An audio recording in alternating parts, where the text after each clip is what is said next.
me see. I continue, and I guess I'll share my desktop. And let's do you. Okay, play from start. Okay, can everybody see my first slide here? Causal graph discovery. Yeah, looks great. Okay, thanks. Yeah, so I'm Oliver Schulte from SFU. Quite a few of the kind of examples I'll be showing were with my student Sean Sun, and Sean's is in a hotel in China now, in quarantine. He went there to get married, and which is probably even more important than sports analytics. And with the time lag and being in the hotel, he wasn't really up to presenting, but just want to acknowledge his contributions. So yeah, plan is so Ian gave us really stimulating, great tutorial last time, and I looked at some of the follow-up questions to him, and they had to do with well, some of them had to do with causal discovery, and Ian gave some nice references like the Tetrad program, and I've been working on causal discovery since 2010. So I thought maybe I can give a brief introduction to it, just kind of how it works, what programs you might use, and then especially some examples for sports data. And that's the first part. And then the second part, I hope to make it more open-ended in that, well, so what would be good research questions? How might we use causal models? Or are there questions for which we don't want to use causal models? And I've prepared a few. We can, discuss those or not. I think Dave has prepared one. So we're part of this collaborative group grant, the CANSI, and we said we'd have joint students, joint projects. So I'm hoping that this can move in that direction. That I guess an ideal outcome would be to have like student projects that student can work on, come out of this. Okay. Okay. So graph discovery. Okay, so I'm going on 2 here. I need to kind of arrange. Okay, so at a high level, within the kind of big world of statistics, you can think of causal graph learning as a model selection problem. So you can think of a graph as a model, and then I might say, if I have only 2 variables, which graph is better? Is it the one where goal is a cause of shot, or should I prefer the one where shots are causing goals? And so the input is a data set, and the output is a selected model, which is to say a causal graph. And there are many packages that do that, including our packages. I would use, and today I would show you mainly Open Markov, because it has a GUI that's nice and stable, at least in my experience. So so maybe I'll just switch into that. Let me see, I need to find. All right, and I made a whole bunch of them. So I just have to find the right. Okay, well, maybe I'll just start from scratch.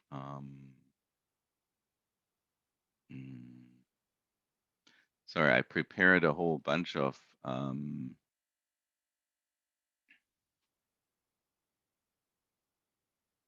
okay, a whole bunch of different examples, but now I have trouble finding them. Okay, so so you can open Markov. Is everyone seeing my screen? So you see file, edit, inference. Okay, I hope that works. So under tools, there's a learning tool. And then you can say, okay, I want to open the data set. And actually, let me maybe switch. I think I got this open here. So I've switched to R here. Are you seeing the data set? Or Dave, just let me know if something's not showing up. Yeah, So I yeah, expect. it all looks good so far, Oliver. Yeah. So there's information about whether someone's a smoker, whether they have lung cancer. I realize this example is maybe a little morbid. I thought I'd have a medical example also because it's clear and shows the generality, but that's okay. We'll switch to more harmless sports in a bit. Did they visit Asia? Do they have an illness? Was there an X-ray taken? Do they have bronchitis, dyspnea, which is difficulty breathing? Okay, so this is the data set I'm going to load. And then you can choose an algorithm. I'll say a bit more about that later. And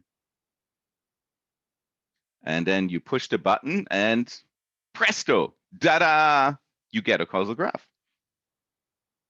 Right? And now you can take this and you can feed it to Daggerty and you could ask questions like, oh, okay, if I wanted to intervene on some of these variables to, let's say, reduce the incidence of bronchitis, what variables should I intervene on? What variables might I adjust for?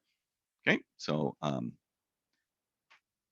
so that's what we're dealing with, right? So input data set, output causal graph. And let me say just a little bit how it works. I'm not sure I'm going to try to give a tutorial on the details here. But at a high level, it works like model selection often works in statistics. So you have a model selection score, which basically says how well is the model explaining the data, and that's traded off against how complex it is. And to be a little bit more precise, so the score will usually be something like the log likelihood of the data and minus the complexity of the model. You can use standard general selection scores like Akaike information criterion, Bayes information criterion. There are so-called Bayesian scores, which tend to do the best. So I was struck, Ian talked a little bit about his intellectual biography and said, oh, he was trained as a physician, and then he got bored and started doing methodology.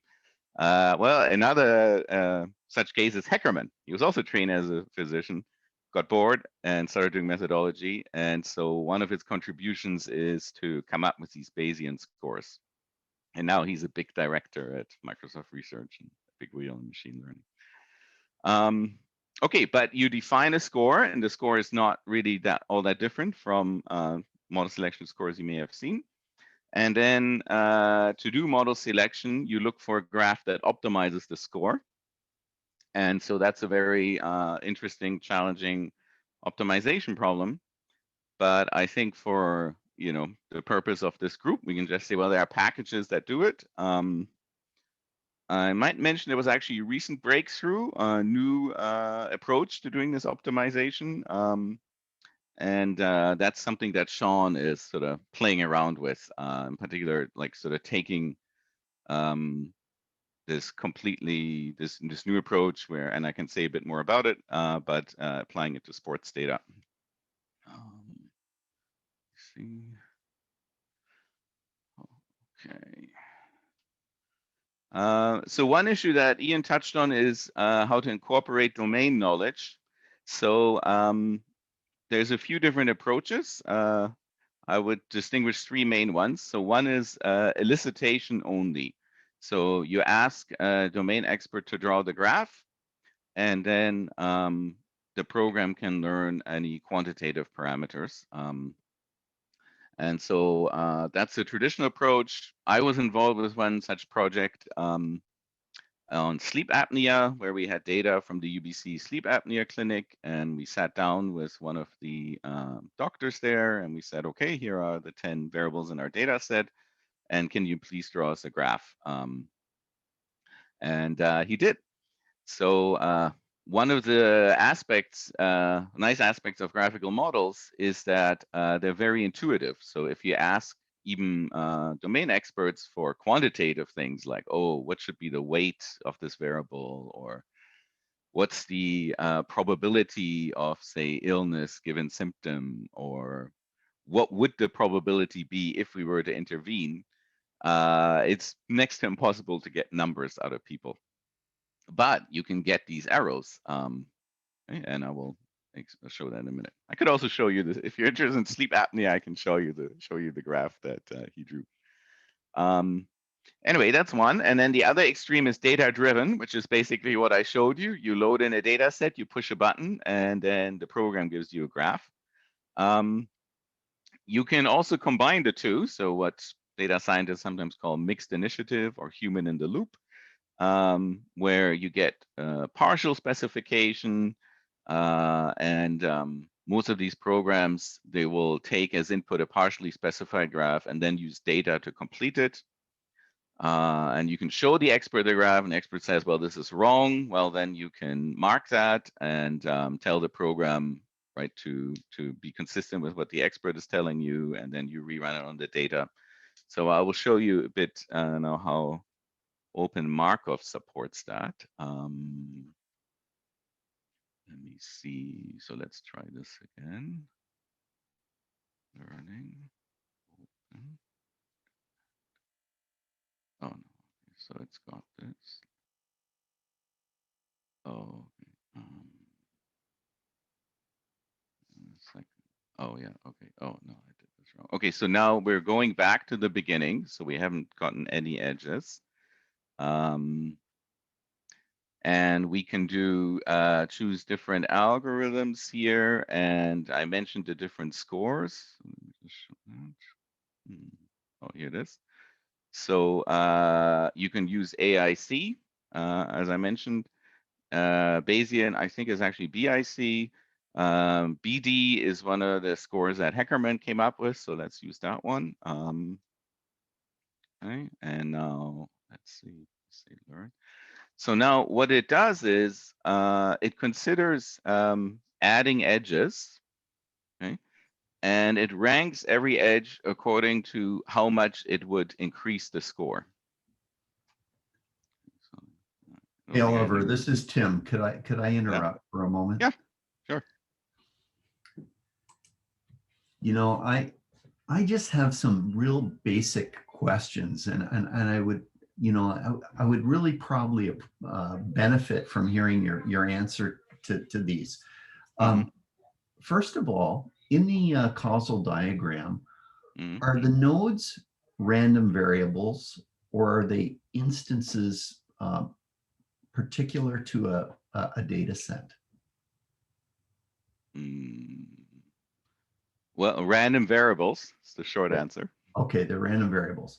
And so I just want to confirm something that Ian said last day, and that when an arrow goes from one node to another node, that indicates causation. And what that means to you is that if you change the distribution of one random variable, then the result, the other random variable, its distribution will also change. Is that right? Yes. Yeah. Okay. And I'm also, I was a little surprised here, so that I thought all these analyses begin with the causal diagram, but now you're putting in data, and from the data, the causal diagram is constructed. Is that right? Yep. Okay. And then one more just basic question. So you've been talking about Bayesian aspects to this. Yep. Where's the prior distribution? Okay, so that's going to get a little bit more technical. You're seeing here how I wrote the probability of the data given the model. Yeah. Okay, so now so that's actually not as straightforward as maybe it looks, because you get a likelihood only once you've specified parameters, right? So let me write that, right? So actually what we have, probability of data given model equals integral over all the possible parameters of the model. Okay, I won't write this out exactly. Probability of D given M theta times P of theta. And this is the prior over the parameter values. Okay, and are you going to tell us more about the parameter values? Because I haven't seen them in the, I don't see them in the causal diagram. Oh, okay. All right. Okay, let me. Oh shoot! It did this thing. It does this thing where when I annotate, sometimes it freezes. I gotta get. Yeah. Well, let's see. Okay, so let me go back to the one that we just learned. Where did it go? Here it is. Annotate. I just want to clear the annotations. Okay. Okay. See, this is not the tool I use most of the time. Oh, I think I'm okay. Aha. Okay, so you see the smoker variable? Yeah. So in the diagram, part of the diagram is a specification of the prior probability of whether someone smokes or not, which in this case is 49% that they smoke. All right. So that's one parameter. Okay, so this number here. And then if I inspect this, sorry.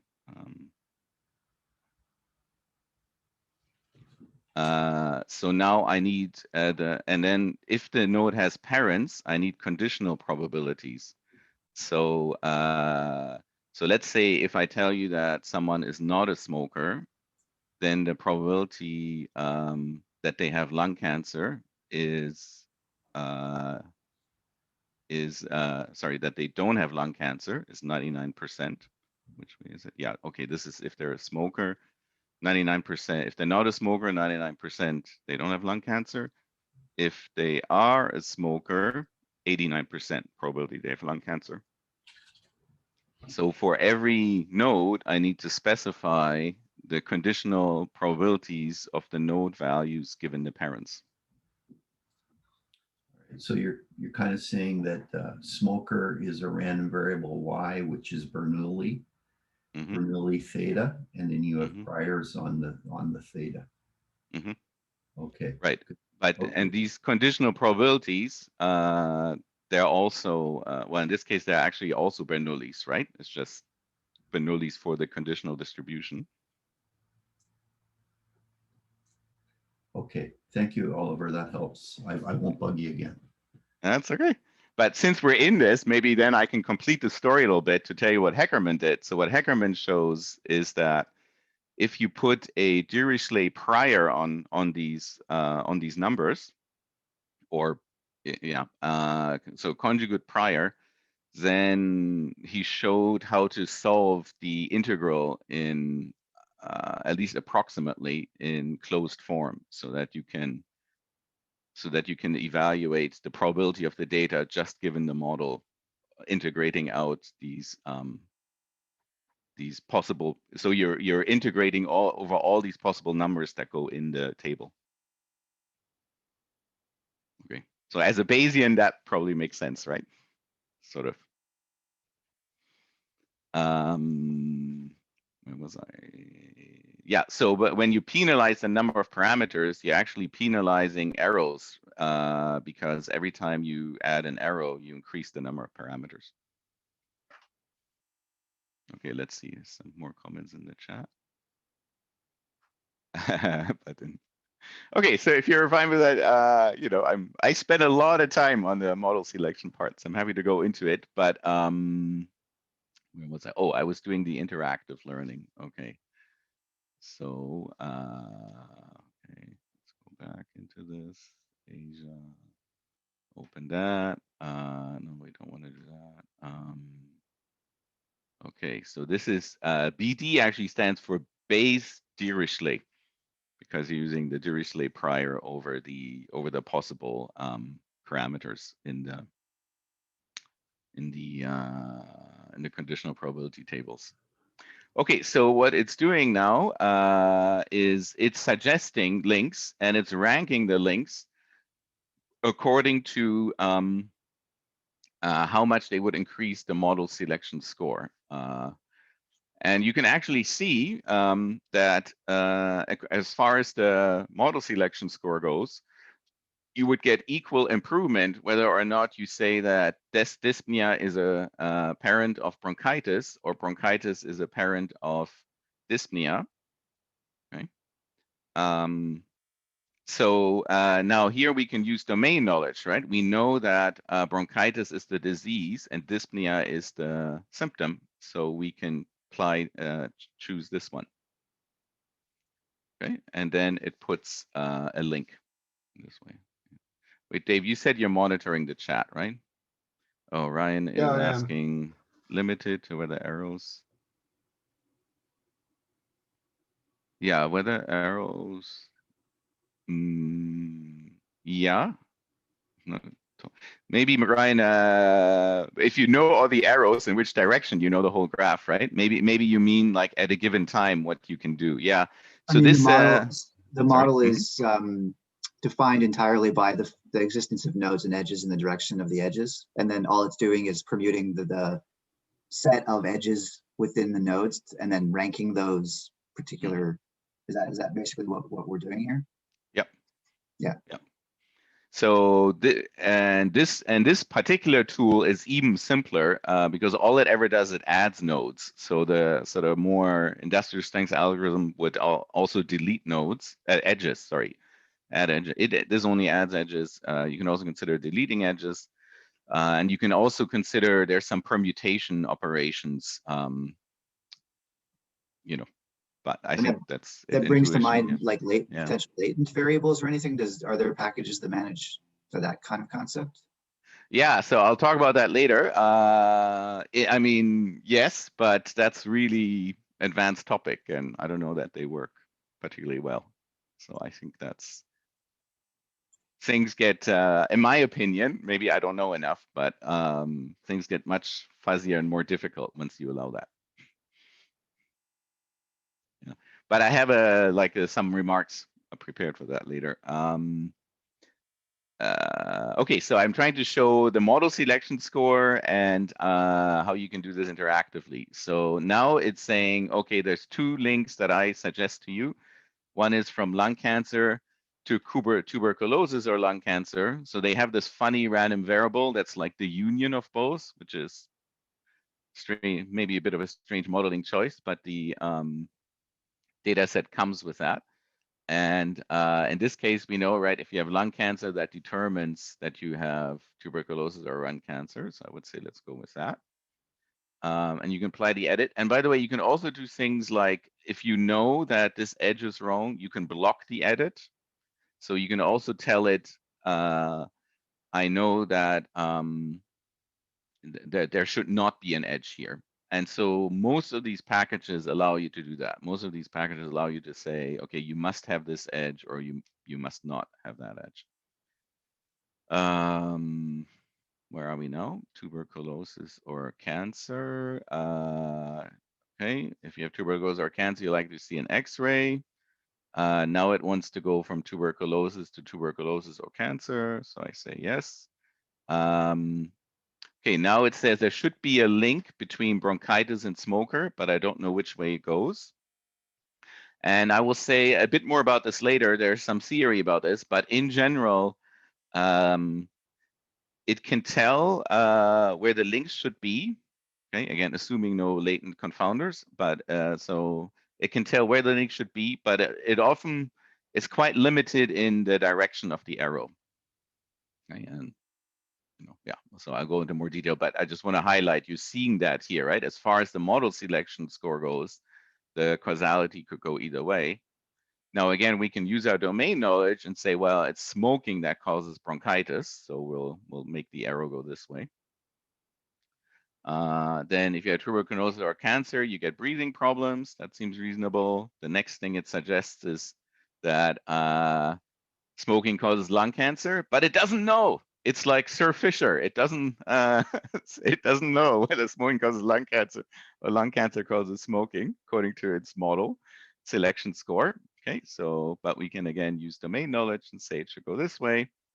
And then same story, it knows there should be a link between the visit to Asia and tuberculosis, but doesn't know which way that goes. So again, so no, I'm regretting this example. Oops, doesn't give offense, but just the program running.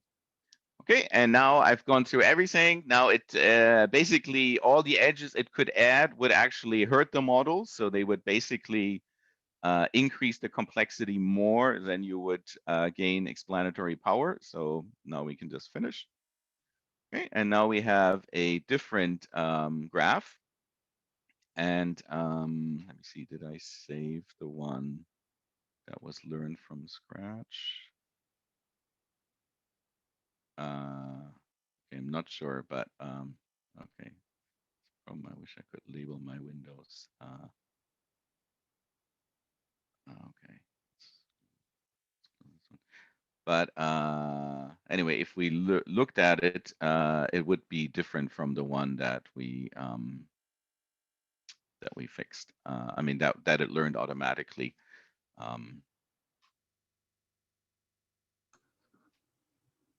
It really depends. Hey, Oliver, while you're doing that, Yeah. Dr. Schreier had a question in the chat. Yeah. Dr. Schreier, do you want to ask it? Oh. Oliver, I was just curious. I mean, the number of participants and the amount of data you need to run these algorithms. Like some people in sport clubs are trying to run them off 30 people. What would you say, just as a ballpark figure for most questions, let's say you had 6 or 7 variables, how many people do you think you would need to get algorithms that are useful? Wow. Okay, I guess I could give you a gut feeling, but it's generally a sample size issue, right? But let's see, you said 6 or 7. Yeah, like you've got here. Maybe 100. Okay. 100, yeah. There is a sort of implicit sample size in these model selection scores. So basically, like if you had 10 only, just to pick a really low number, you would basically just get an empty graph. It would say, well, there's just no significant correlations anywhere. But yeah, sort of. We actually had that. Maybe I should show you the sleep apnea graph. That was definitely an issue because you don't have that many clinics at the UBC sleep clinic. Because okay, now I'm really digressing, but they can only have like I think 5 patients a night. It's very expensive undertaking, and so it's fairly small sample size. What was I now? Okay, so that was all. So I was trying to illustrate 2 things: this idea of a model selection score, and also this idea of the mixed initiative, which I find attractive. And now I wanted to give a sports example. Okay, so let me first show the data. So we had box scores from the Premier League. And they look like this. So generally you have a date, you have a player, you have which team is the player playing for, who were they playing against, was it home or away, you have their position. I mean, I won't go through everything, but then you basically have counts for various actions that, this is from Manchester City. So various actions that Manchester City thought would be interesting, like that they have shots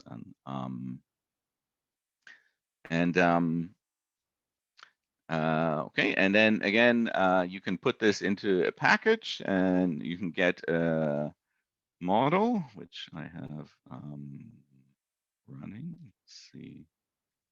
So, what is this? Okay.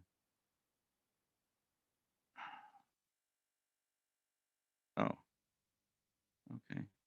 Oh, yeah, here it is. Okay.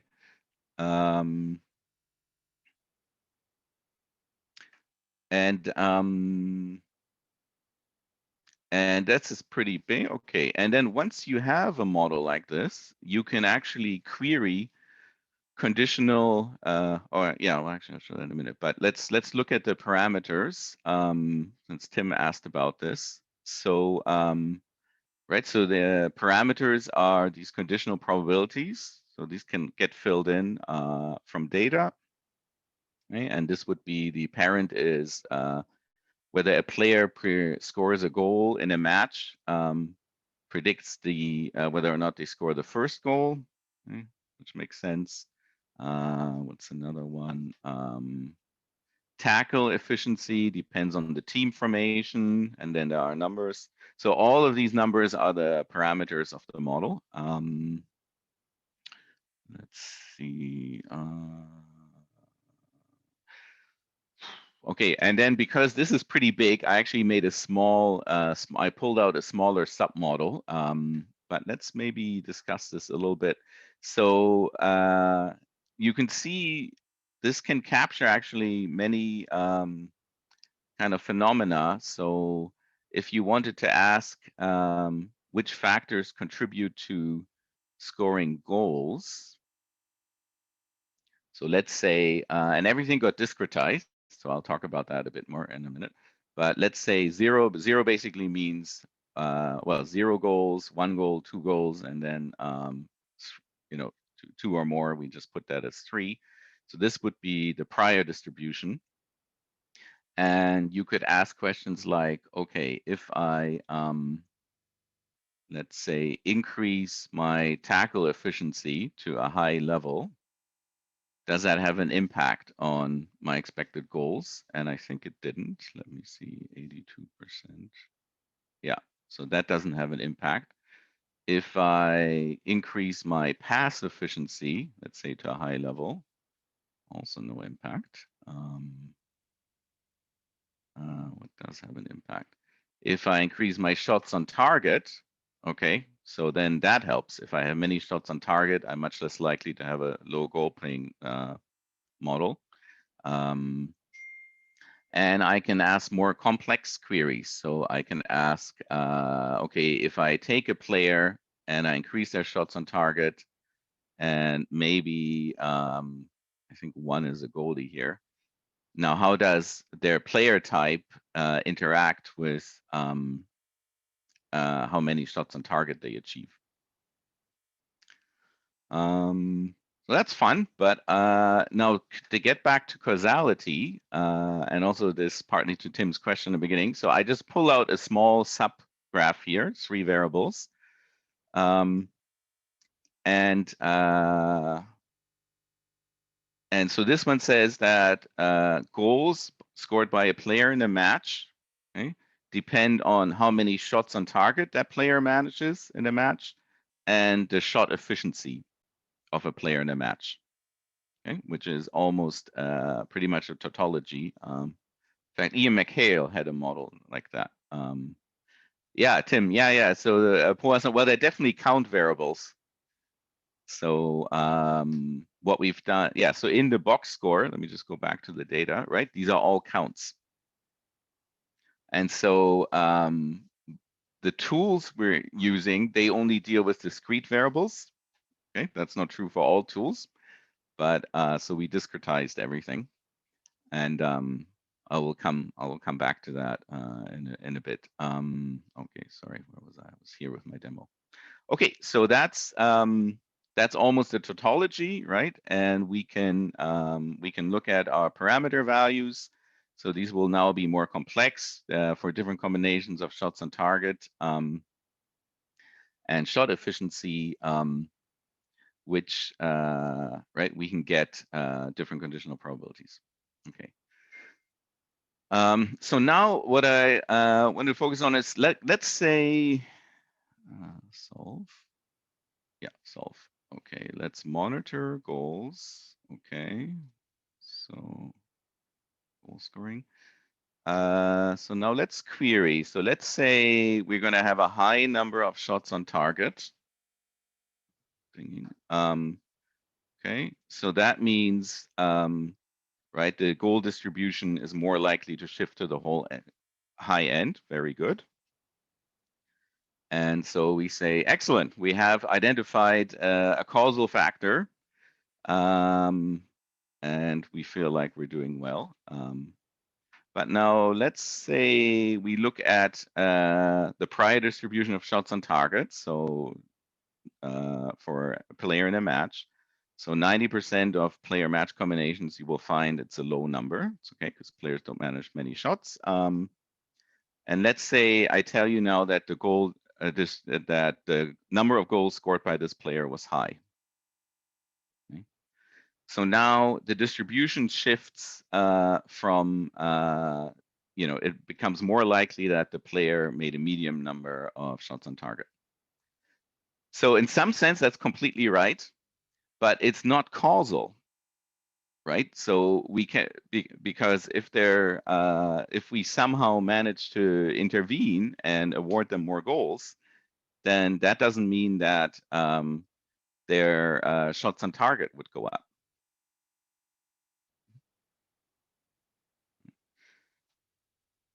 So the problem is, in Pearl's notation, that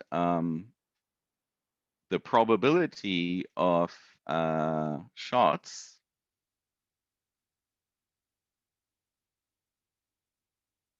given goals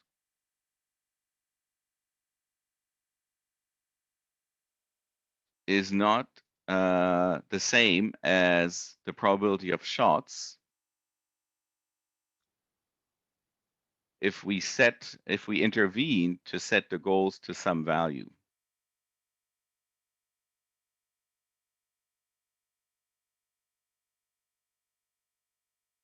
Or let's say we set them to 2.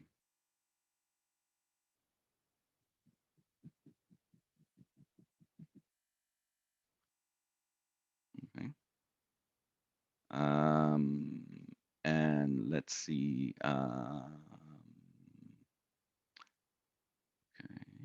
And let me do another one. Let me monitor this. Let's go to this one.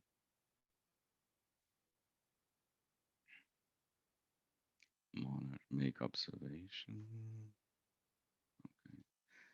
Okay.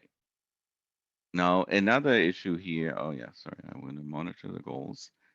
So the conditional, so probabilistic association can flow from effect to cause, or maybe you think it's just information can flow from effect to cause, as well as cause to effect.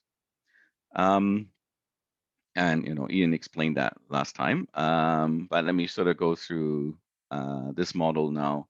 So let's look at what happens. So if I increase my shots on target, then my goal distribution shifts to the higher end, which is fine. But if you noticed here, the shot efficiency also goes up. Okay, so let me maybe show that again, right? So the prior, for example, shot efficiency high is 26%. If I make the shots on target high, it goes up to 42%.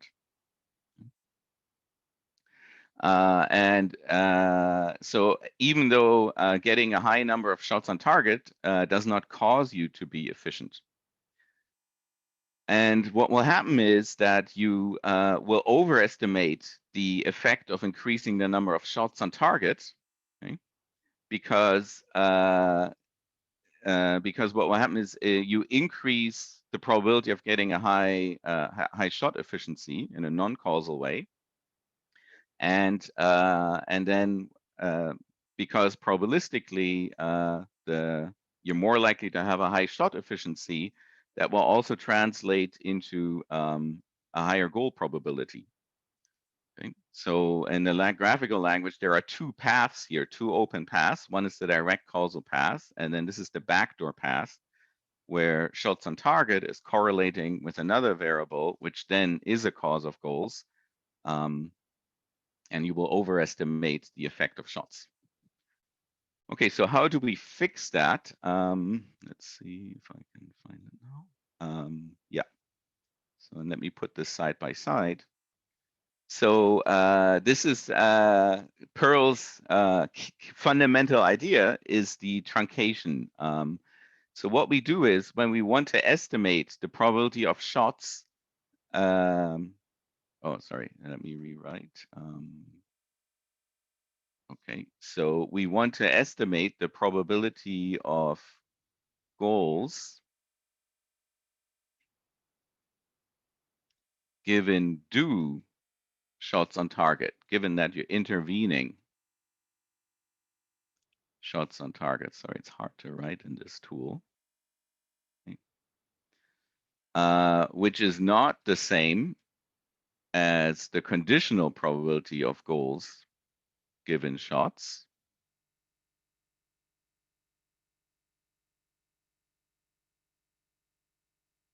Okay. So this do, the way this do operator is defined, or is what you do is you take what you're intervening on, like let's say shots on target, and you remove the edge, any edge that's pointing into shots on target. So this is what I'm showing on the left. And the interpretation of this is that when you intervene externally to control the shots on target variable, then it's no longer, this causal link is no longer operating.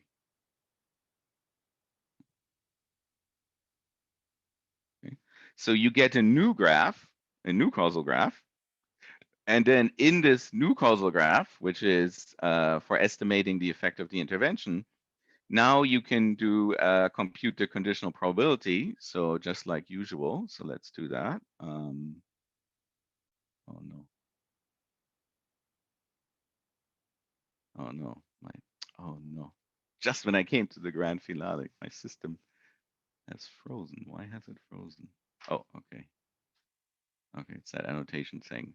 Okay. So if we now say shot is high, okay. So now, right, having broken this link, for example, the probability of getting a no goal is 29% versus 26% if the link is in here. So it's not a huge difference, but right, you can see that this extra path has added right to a higher effect estimate than would be correct.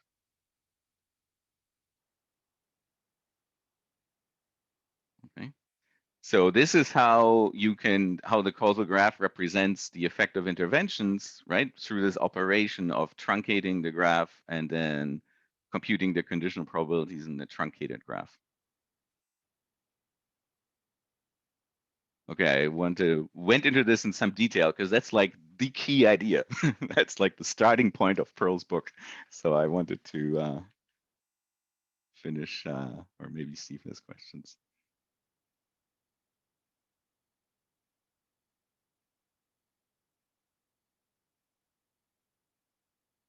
Oh, okay. Wow. Yeah, either I lost everyone or this was very clear. So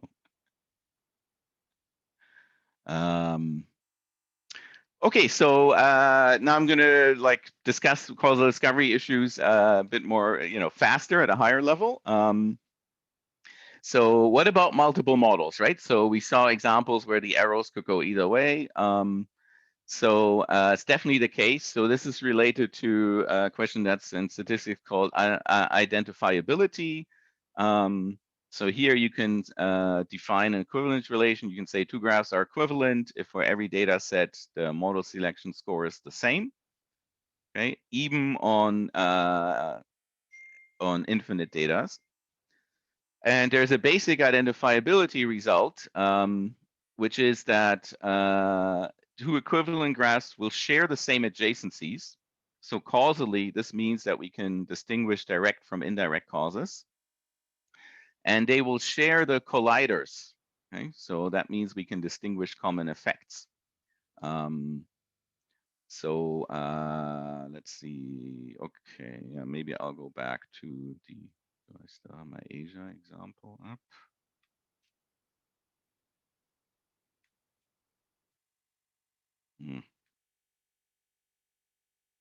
Here we go. So in the Asia example, for tuberculosis or cancer, is a common child, right? It's a collider for lung cancer and tuberculosis.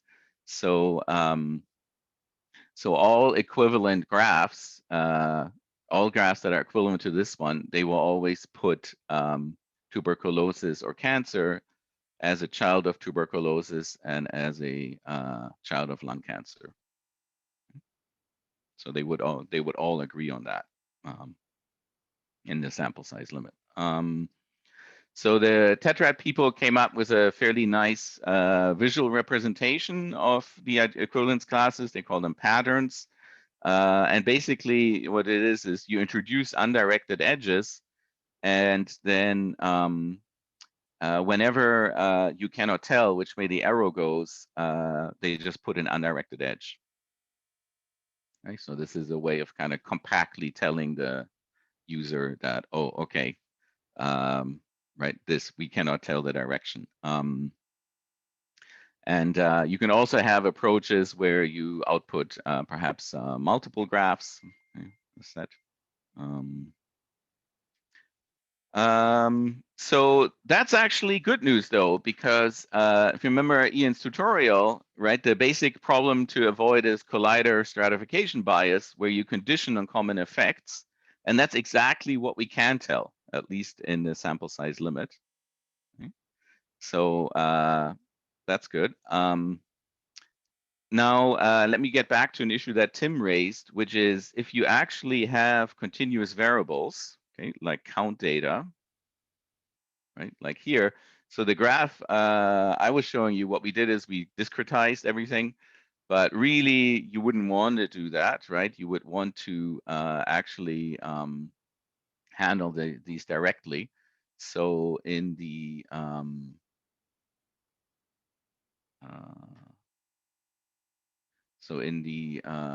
soccer example, so what we would want really is something like a model of that gives you distribution over goals, right, viewed as a continuous variable, right, when conditional on shot efficiency, also continuous, and shots and target also count. And maybe it would be a Poisson. Right? Okay, so I'll just finish this now and then I'll get to the chat. And so if you write this generally, what you want is, or quite a general way to go is to say that you represent the distribution over children given parents by a deterministic function of parents and some error term. So if you think about generalized linear models, right, the deterministic function gives you the expected value of the child node, and then you have an error term over that. High leverage choices. Yeah, right. Yeah, no, all the edges interact. Unfortunately, this is why this is a hard problem. So any wrong choice you make early on will mess you up later on down the road. So so when you do it in an automated fashion, the computer is going to make potentially many wrong choices because it's not not basing it on anything it understands other than what's in the data. Yeah, exactly. So the Can you dig example these I would out? Sorry.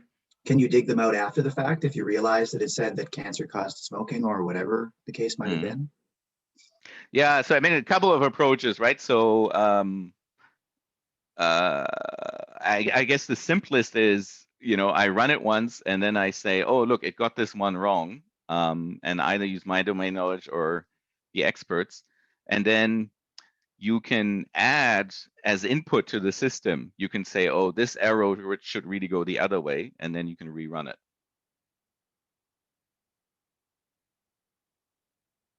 Great. I don't know if that helps. It's another reason why I'm excited about, I mentioned there's this breakthrough where you make everything continuous. So it avoids making these discrete choices. I mean, the basic problem is it becomes combinatorial optimization because the edges are discrete, right? You put them in or not. And they have this like kind of amazing new clever way to make everything soft. So you just kind of have the edge is, you know, there to a certain degree, and then it can be okay. Anyway, that's going into details. But yeah, in practice, usually, you know, it takes a few runs, and you know, so you collect all the things that are obviously wrong, and that gives you a bunch of constraints. And then you're left with the arrows where you don't know which way they go. And then then it's actually interesting to see what the data tell you, right? Okay, so but now back, so if you're dealing with a continuous variables, so you need to choose some function classes, okay? And what's interesting now is that depending on what function class you use and noise models, you often get identifiability results. Right, and I have well, actually, I can go look ahead. So they have studied this. So Jonas Peter, in his book, he made a table which Sean has reproduced. So depending on whether you use a linear model for predicting the children from the parents, and depending on whether you have Gaussian, non-Gaussian noise, you get different identifiability results. So they're building up a library of these. The main thing that is surprising is there's a closely related field called structure equation modeling. And they did what might seem very natural. So they basically said, okay, I'm going to do a linear regression model, right, where I regress the number of goals on the number of on the shot efficiency ratio and the shots on target. And so I'm going to have a linear function of these two plus Gaussian noise. That is one of the things that is not identifiable. Okay. So I call this the structural equation map. So there's a quite famous result from a system called LINGAM, which stands for linear but not Gaussian. And they showed that if you can use a linear model, but then you shouldn't use a Gaussian error model. And if you want to be able to tell the direction, and let's see, I think I made a little. Maybe I'll have to go back just to kind of maybe make this more concrete. Here's an experiment, just kind of the output, something that Sean ran to see if this really works. So if you have two variables and you start with a true causal direction, x1 causes x2, and then you do the lingam. So non-Gaussian linear model, but non-Gaussian noise, it can actually get the right model. It says, right, that the zero variable is x1, so that's the parent. And then you can, make a toy model where you reverse the causal order, generate data, run lingam, and you can recover that. Right, so just something to be aware of. So there's pretty good theory and evidence that says that if you're attracted to a linear model with Gaussian noise, that's something to be careful with if you want to do causal inference. Okay, got a couple more. So more good news on identifiability, time series. So Ian sort of touched on this last time, where Ian said, well, we think of these variables as denoting events that occur at a certain time. And one of the reasons why we think causality should be acyclic is because time is acyclic. And but then he said, but in epidemiology, we often don't actually keep track of the timestamps, but maybe in sports it's different. So I'm paraphrasing. I hope I'm not putting the wrong words in your mouth. But anyway, then any errors in this statement ascribed to me. So actually, with timestamps, it's even better. So if we have, right, so if we condition, if we're thinking about an action at time t, and we're conditioning on all covariates up to and including time t, then, and we're interested in a future effect at, say, time t plus 1, but actually could be any time in the future, then we will get, actually, by doing the regression, then we will get a causal estimate. And we could go through this formally, but the main reason is that, remember from Ian's presentation, is that you introduce bias when you condition on common effects. But since the effects now all occur at time t plus 1 or later, if we just condition on the history, we won't be conditioning on any effects.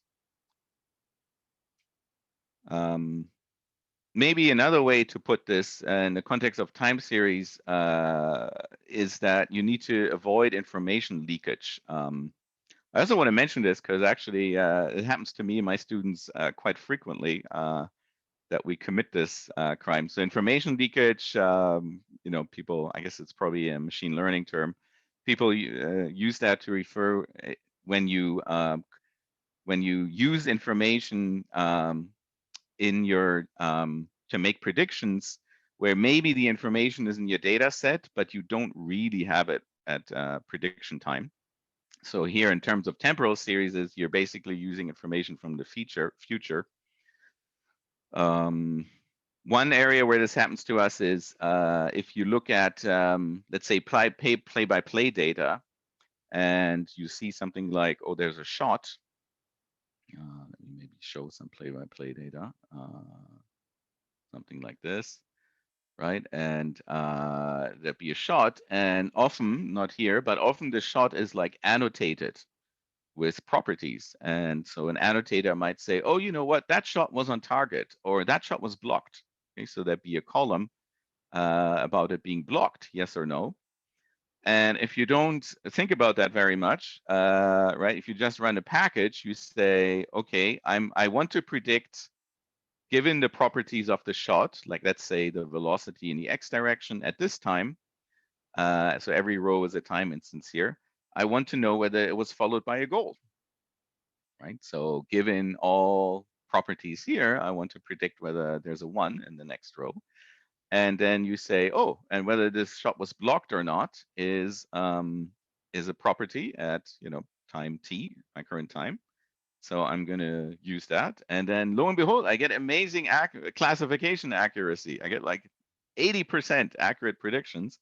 So then I declare victory and I say, I have an excellent shot quality model. Look how well it works, right? But the problem is that whether a shot is blocked is really already telling you something about a future outcome. It's just the way the data was recorded. It was recorded alongside with the shot. Okay, but basically, as long as you avoid that and you have temporal stamps, you can regress on the history. And again, this result, so this, I think the last part I will come to in part 2 assumes no unmeasured common causes. Now, regressing on history is not easy, but that's a problem that's extensively studied in, say, field noise reinforcement learning. And like we've done it, for example. So what we say is, given the match history up to time t, right, predict the probability that the penguins score the next goal. So you can keep track of these probabilities in dynamic time. Tim has also done this for win probabilities, and you can make like a value ticker. So at, say, 2,800 seconds game time, right, we would be using everything that happened up to this point to predict this point, this value, scoring chance, right? At 3,000 game time, we use everything that's happened up to this point. And then with the time data, it should be a causally valid estimate.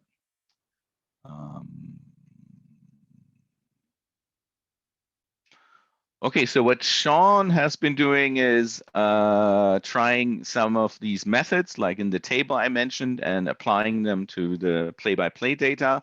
Yeah, so I guess that's the last set of examples I wanted to show. And one thing I was curious about is just a simple experiment. If we take, let me maybe go to the data here. If we pull out just shot and goal information. So shot 1 means there was a shot at the current time instance. Goal 1 means there was a goal at the current time instance. And then shot 2 is looking at the next time. So this is like t plus 1. And we just pull out all these, these columns, and then we run the models, and right, and we see if it can tell, for example, that shot 1 precedes shot 2, right, and that like, for example, shot 1 should be causing goal 2. And after all, the identifiability results say it should work, and maybe we've done something wrong, but it didn't work for us.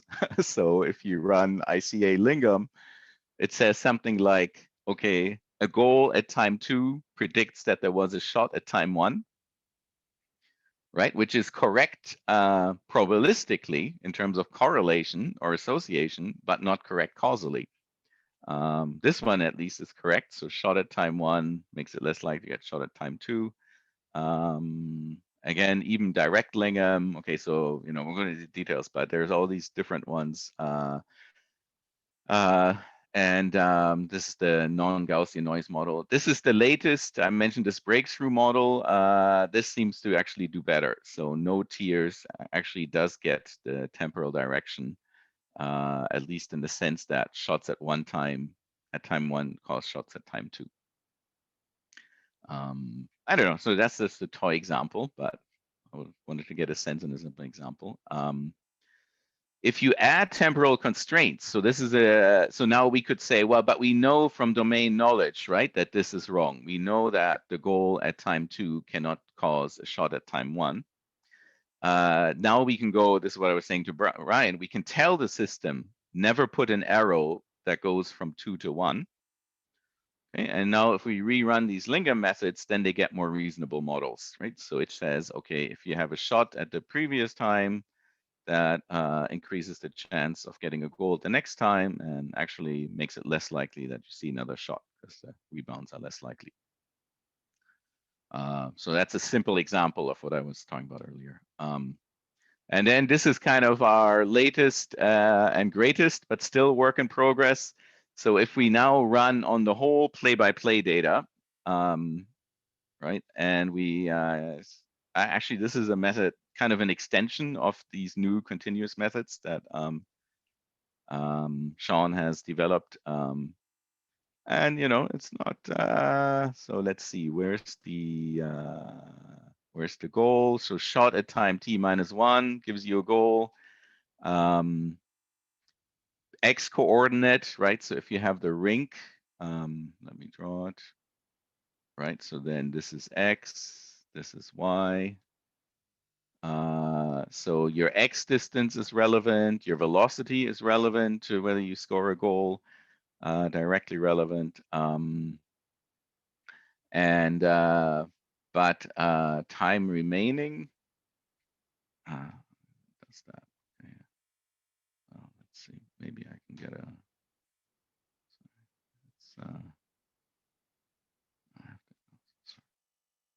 okay.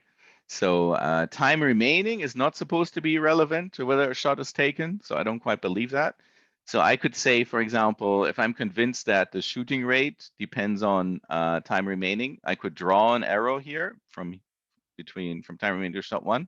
And then I could rerun the system and tell it now to build a model with that arrow there. Also, where's the Y? Okay, also the Y coordinates, it's not putting directly as a cause of goal. So there is a path, but it's not a causal one from Y to goal. Again, I would think that's not right. Probably I would say manpower situation is a cause of whether shots happen, not the other way. So, right. So again, I could deal with that by reversing the arrow and then telling it to try again. That's one of the things we're working on, is getting the best model we can and incorporating domain knowledge. Maybe that's and I guess that's the key word for saying here are some things I'm thinking about for future work. So that's I guess I hope that gives you some idea of causal discovery and how it might work, causal model discovery, and then how it might work in sports. And then I have like some more open-ended things to be freeform. I don't know, Dave, you want to take a break? Shall we have some more discussion? Well, how about, so thanks very much for that, first of all. Yeah. Are there any, we'll solicit some questions from the audience if there are any, and then we'll take a break and go into the next part. So for that play-by-play model, I mean, I guess how useful is it, and why, why in this case did you decide to use a causal discovery method as opposed to an expert, domain knowledge driven method? And what do you think? I mean, do you compare these against solely an expert domain or elicited model? Oh, okay. The last part, I guess I would compare the mixed initiative one with the solely data-driven one. I mean, we don't have a solely expert one. Sorry, I guess that's what I meant. Yeah, it looks, yeah, so generally, I think you can almost never, so just pushing the button, right? Almost always it gets some arrows wrong, just based on domain knowledge. So it helps to have temporal information, but Is it even fair to here, say a lot of these properties are defined by expert domain knowledge as it is, and therefore not really independent of their selection in a model? So when you come up with these play-by-play data, they're generated by convenience from the video or the ability to extract them from XY data or whatever. But generally, they're thought to be already a priori important.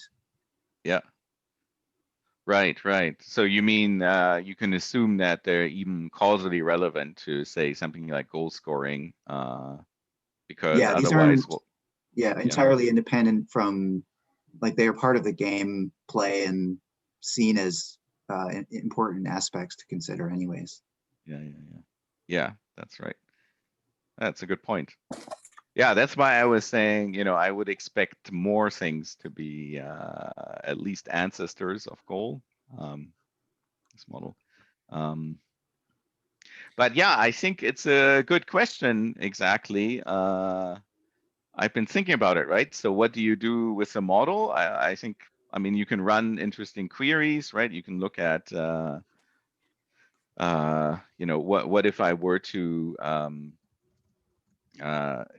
what if I were to increase, say, my velocity, or in the Premier League example, my tackle efficiency, and then you can even make it conditional on different match contexts, like time remaining. So that's one. The other reason, like Ian mentioned, the idea of distinguishing causal from non-causal effects by avoiding conditioning on colliders. So not so sure if, like, how, so I'm looking at that, but maybe since we have the timestamps, maybe that problem is not as big, but maybe I'm wrong about this. So, but like in this model, for example, if I wanted to estimate the effect of shooting, so there's no backdoor pass that connects shots to goals. The effect of the x coordinate, there may be some backdoor pass that I'd have to look at. Right, so I could feed this into Daggerty and ask, I want to know what is the effect of duration on goal scoring, and the model might help me avoid conditioning on or adjusting for. It might tell me what I need to adjust for. I haven't checked that. Yeah, so it's a good question, Dave. I think Sean has kind of gotten into this. He's just interested in algorithms for building the best causal model he can, but I don't know that he has such a clear answer to how it can help. But that's I guess something I would like to discuss. I noticed in the book by Hernan and Robbins, Ian, assigned us chapters like 6 through 9, which I read dutifully, and then 10 to 12 are about what you can do with causal models and how you use them once you have them. And I was like, oh no, I need to read the next 3 chapters too. I ran out of time to do that. So never ends, does it? Jody Holly has a question. I'll just read it. Yeah. What would be the consequences for this model if the X and Y coordinates were combined into a position variable? Would that create more or less complexity, be potentially confounding? Yeah, interesting. We do have angle here, angle to gate, supposed to be goal, which is kind of combining X and Y, right? Yeah, so what happens when you compute a new function?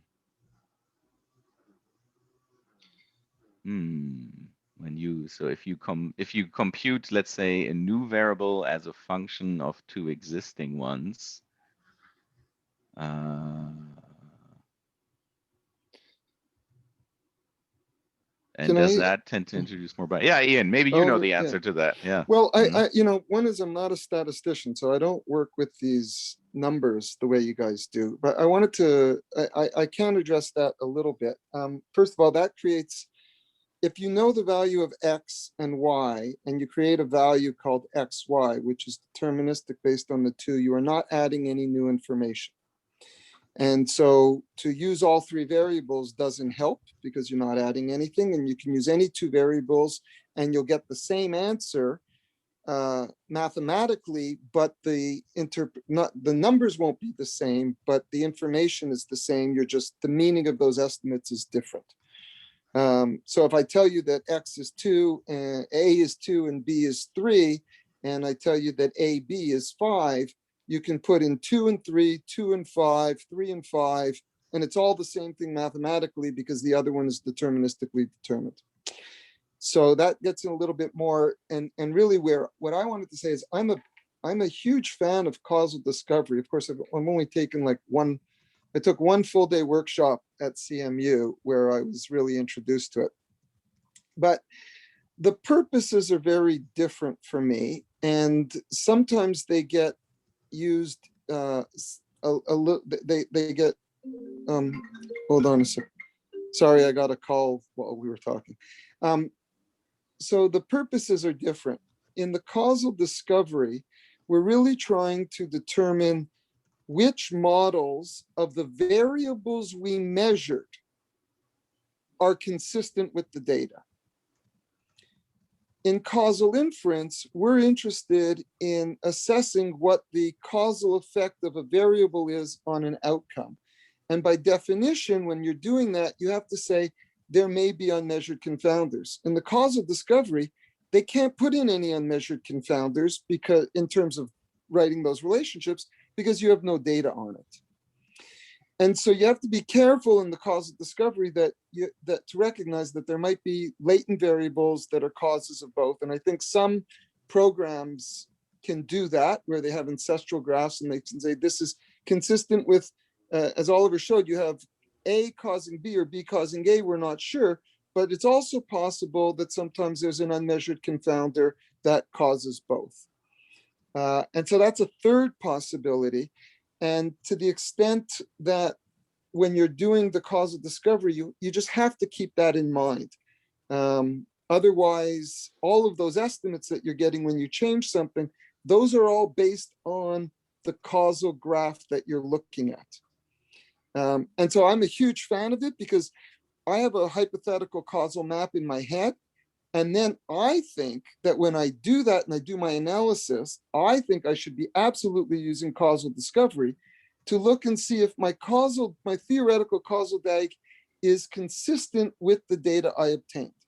Now, if it's not consistent, should I change my causal DAG? Well, probably, but I also have to recognize that I have a sample. And if I have a sample, I could just have certain distribution by chance.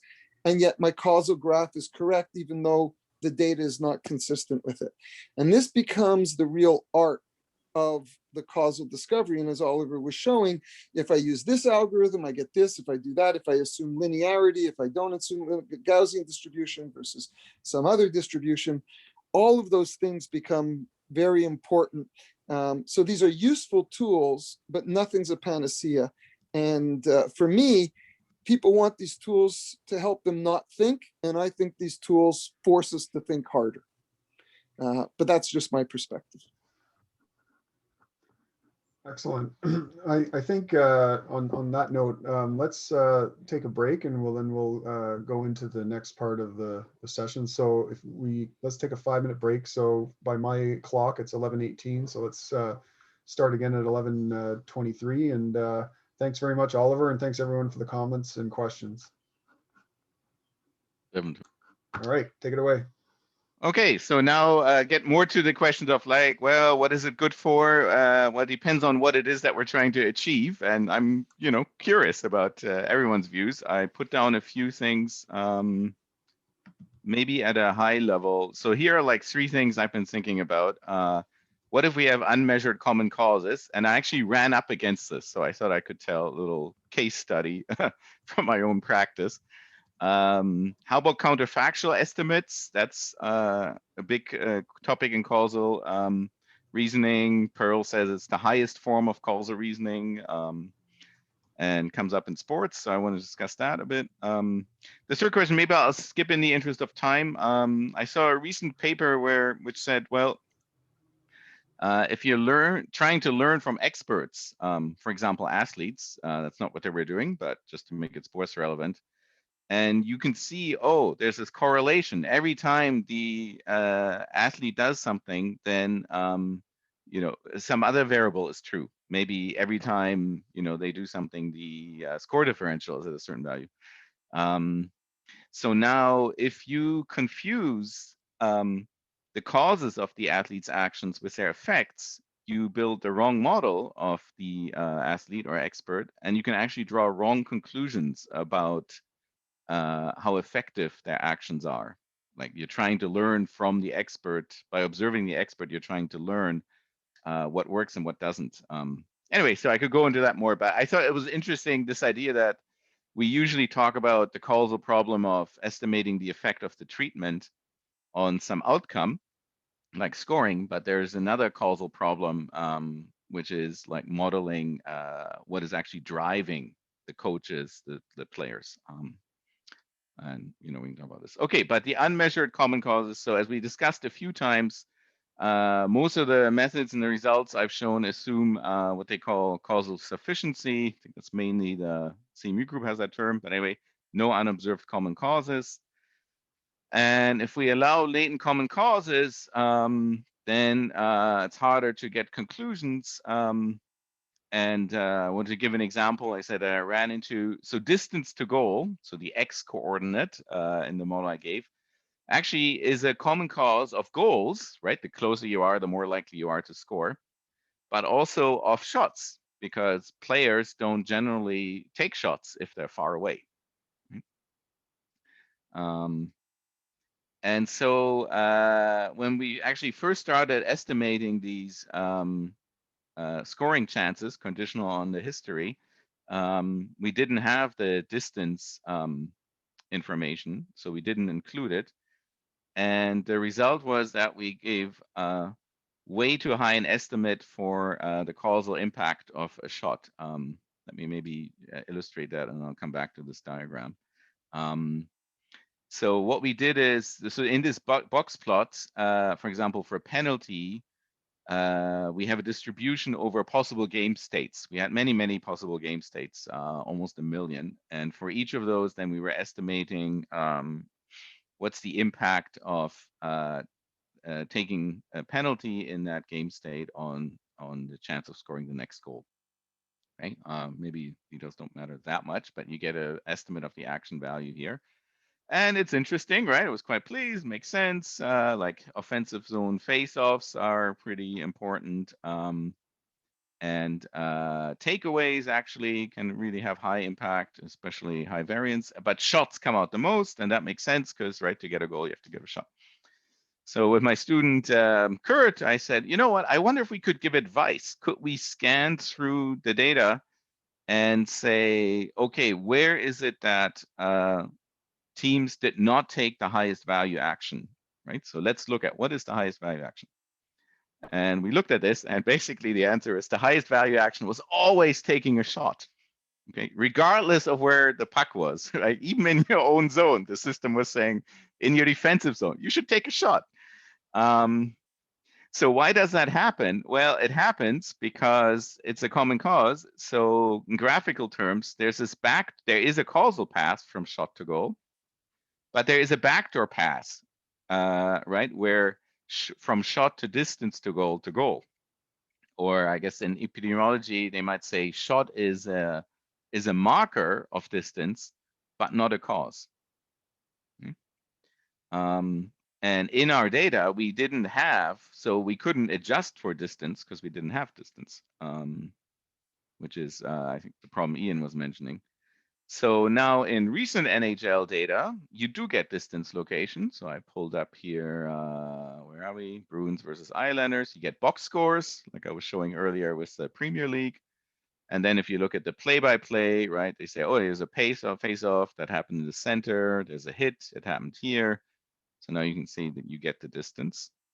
And then if you build a model that, right, predicts value based on the history and the distance, then you get much more reasonable estimates. So here's a heat map for a shot, and basically, so this is probability of getting a goal after a shot, and then you can see as you get closer to the goal, it increases. It's a sort of elliptical shape.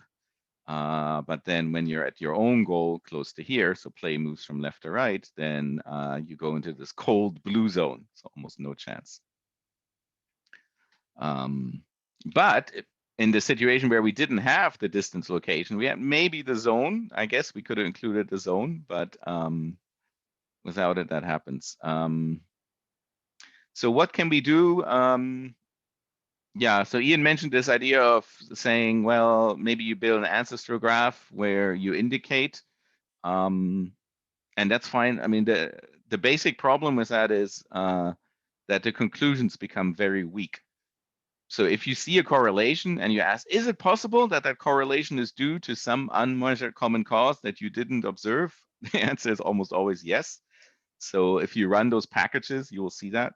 Hernan and Robbins in their book described, I think, an interesting effect where you say, well, maybe we can bound.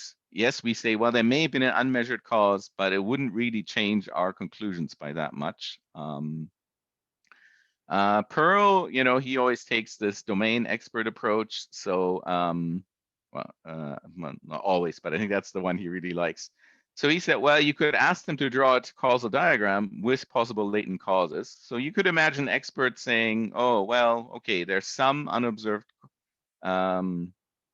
variables going on that have an influence on shot. There's an unobserved variables going on that have an influence on goal. And you know what? These two things might be the same thing or correlated or share a common cause. So I can draw an arrow. Sometimes they'll do bidirected arrows. And oh, I should have drawn an arrow from time to time. And then there's also, every variable has its own noise term. And I might say, oh, but whatever is influencing the game time that's unobserved is not influencing the goals.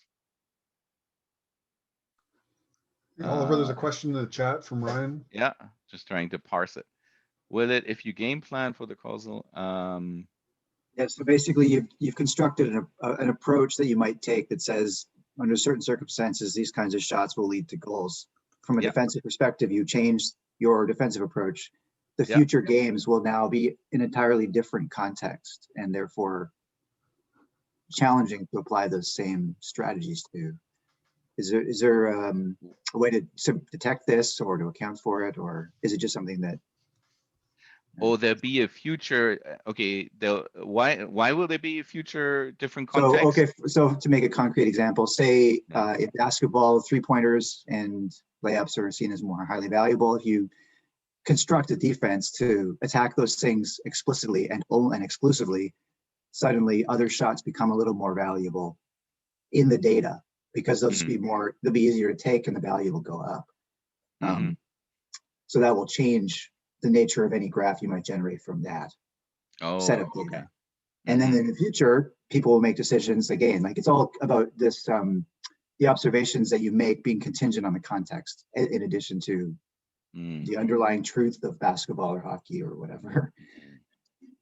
Yeah, I feel like there's maybe two questions in there, if I can unpack it a bit. So one is, you know, are we talking about just making a very specific local change, right? Maybe just change this one action in this one context, or are we talking about evaluating a whole change in strategy? Well, to answer that question would be that there are always social trends in these sports. So like they see value or other teams making changes, and that there's going to be some kind of social contagion there for them to start making changes more broadly or whatever, which would cause a change over time, maybe. Yeah. In addition to that local change. Oh, then I think there may be 3 questions. So one is, are we doing a holistic analysis of the whole game plan, right, versus local? Second is, it's an ongoing interaction, right? So if my team makes a change, the other teams respond to that. So it's more like game theory.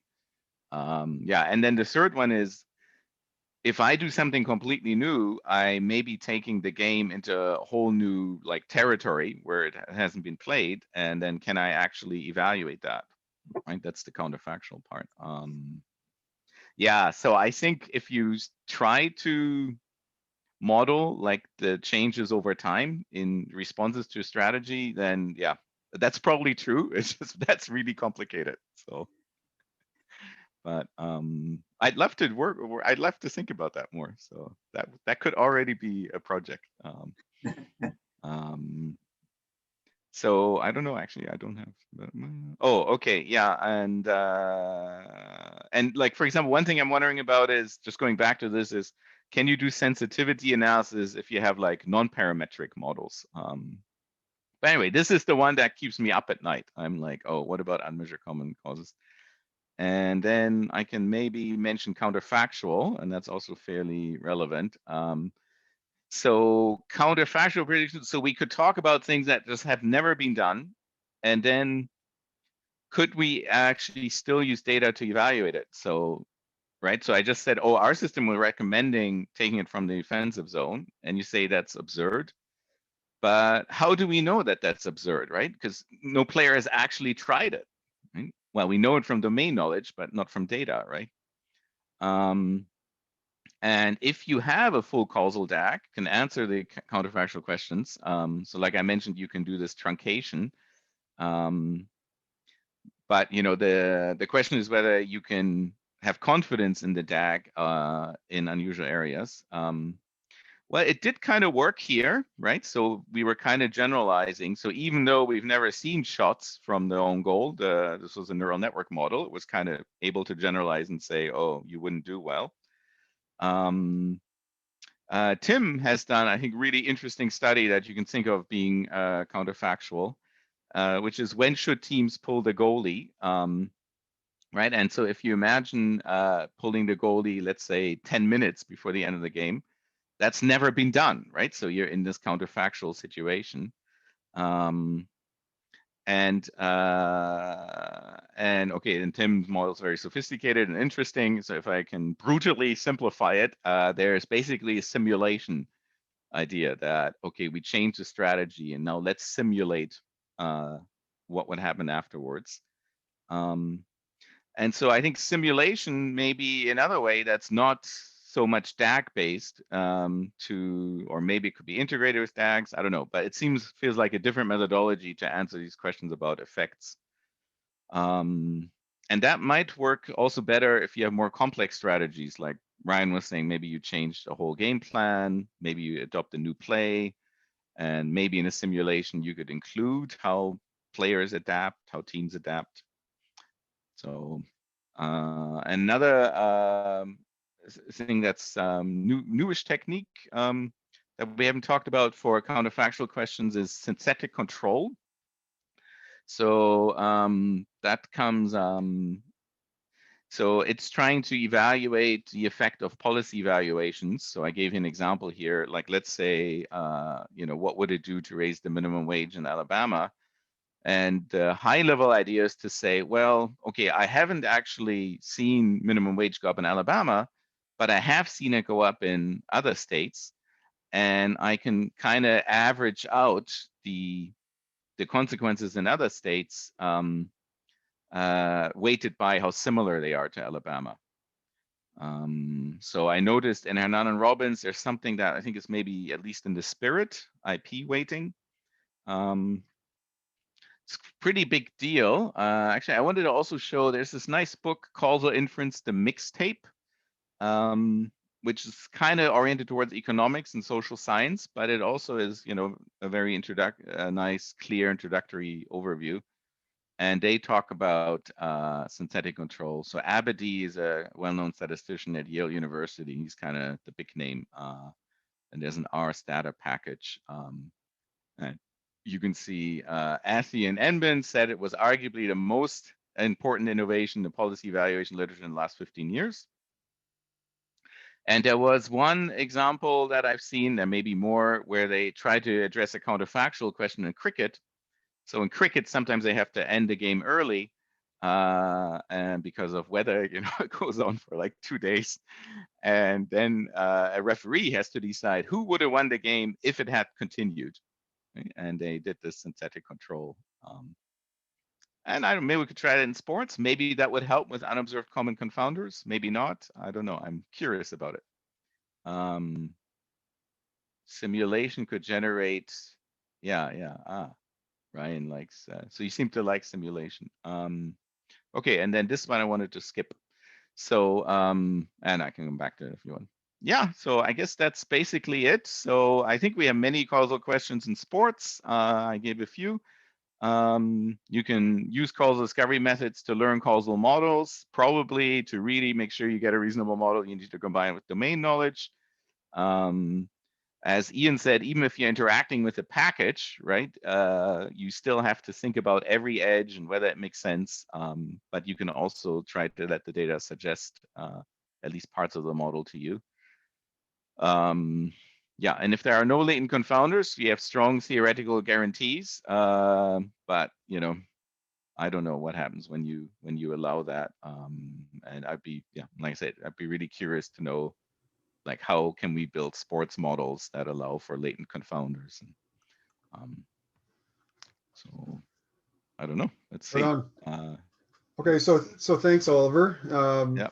Okay, so maybe what right now, it might be good to bring in Ryan right now, Ryan Brodie. So I think of the question types that we have, he has an example of maybe a counterfactual question. So the work that he's been doing with myself and Tim Swartz and Ken Pang, who are all here, is on building a performance model in elite middle distance runners. And the counterfactual question is, they have a training history that determines performance over time. But the question, to optimize training is, if you change the training history, does that change the performance? So I think that falls under the counterfactual question. And just in general, I think, there's people on the call here who, there are theoretical models of physical performance and of sport performance. And it's like they're qualitative diagrams, and this, I think, one of the major points of intrigue from causal inference is turning these diagrams into something with numbers, where the edges have numbers associated with them. Now, I guess they, depending on the model, these numbers will have different interpretations, but this framework, it provides a nice intuitive way for sort of changing or translating theory into something actually usable. So, hopefully our example will give a bit of a little bit of that for those who are sort of, the notion of a performance model is useful for administrators, coaches, as well, for making decisions about how to best deploy resources, for maximizing Olympic medals, for example, and that sort of thing. So Ryan, maybe you could take over and share your screen, and then we can comment on it. And then maybe after that, then we can have a more open discussion about other types of questions that would fit well in this causal inference framework. Okay, so Ryan, you're muted, but we can see your slides really nicely. Thanks, Harry. Yeah, no, that's great. And so the frame that I kind of put this presentation in was developing this thought process around what exactly this model that we use to predict performance is really trying to tell us. So predicting performance in high performance middle distance running, and what we want to bring out are what are the assumptions that we are leaving unsaid, and then if we include some explicit assumptions, how does it change our view of the relationship between training and performance, and any potential confounders that we have to deal with to make sure that we have, or to improve our prediction of performance. So the impulse response model itself basically factors in baseline athletic competency with training history. And that training history is filtered through the training response of the individual to build up this idea of positive adaptations or fitness, and the negative adaptations that occur during training or fatigue. And then when you take the sort of difference of those, simply speaking, you get this capacity for performance. The model itself is then fit against some contingent measurement you might make, a test or a race. And in the case of the way we're currently doing it in racing, which is lots of contingencies to build into it. So these aspects of the model all are listed here. But in general, training history is taken in, like I said, with fitness and fatigue, and fit against some kind of performance. And defining all of these is kind of valuable. The model itself doesn't care about what these mean, but they do have physiological analogs that we can talk about. So we want to try to fit this into a causal framework, essentially asking the question, does training history affect performance, or what do we need to account for if we're going to try and make this link? And we want to make sure that our performance predictions are unbiased in this respect. Well, so I started with a naive or simplified view of basically only working with what was here to see, what, if we put that in a causal framework, it would generate. So we took training history as an exposure and baseline performance as another variable which impacted pretty much everything. We're talking about essentially the level of the athlete that we're talking about. Positive training responses and negative training responses combined with the training history to create adaptations filtered through physiological capacity, directly causing some kind of performance score, a race score or whatever. So what were we missing in this case? Well, we're missing really any physiological breakdown, but we're also missing all the context around the score, the performance that we might be looking at. So this is just a quick look at the physiology affecting middle distance running on the continuum of race distances from very short to very long. And so it has actually quite a lot of crossover with different energy systems and different interventions that you might actually be able to account for fairly easily in your individual athletes anyways. But then we also have to look at performance. So what actually directly causes a performance score to occur? Well, there's the capacity of the athlete, there's situational factors, there's the scheduling priority within the training season, which is impacted by lots of things. And then the race itself can be either run at 100% optimized for speed, or it's, the stakes might cause it to be raced simply for positioning.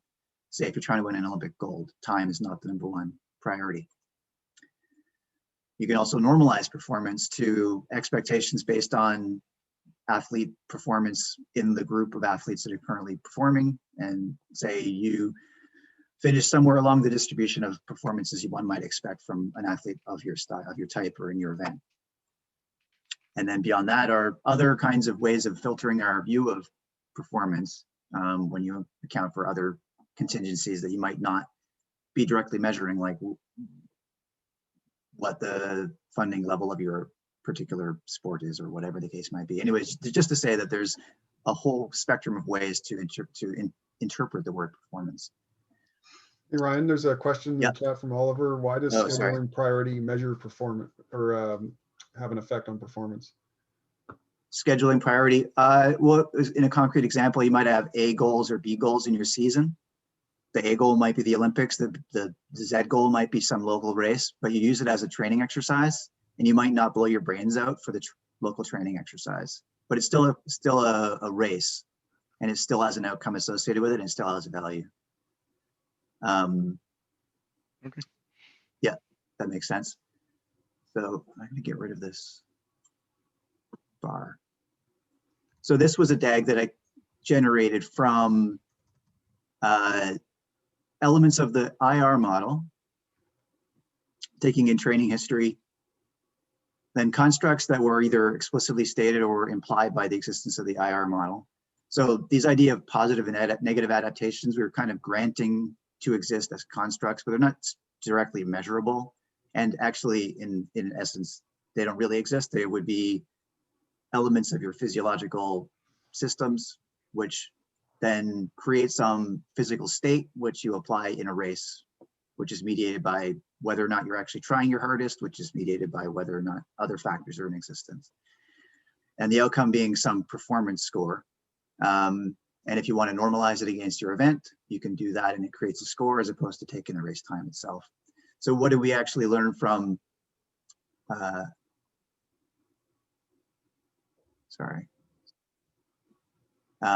this part of the process was essentially only, I think I'm missing a slide here. Only race priority was something that required to be conditioned on in order for our view of training history, despite adding all of this stuff, ergogenic aids, the environmental context, race priority was the one variable that we had to condition on to ensure that we could account for the entirety of the relationship between, or the causal relationship between training history and the actual outcome of performance.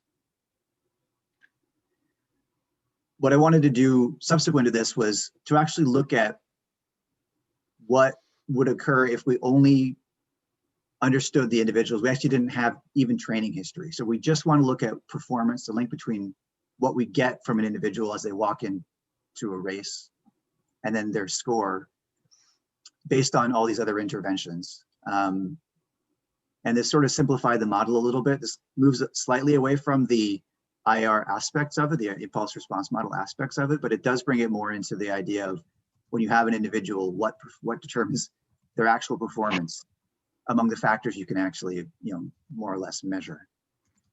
And so I took physiological capacity as the exposure. So you could potentially restrict it to high or low level athletes or through some measurement, some incoming test or whatever, and their outcome score.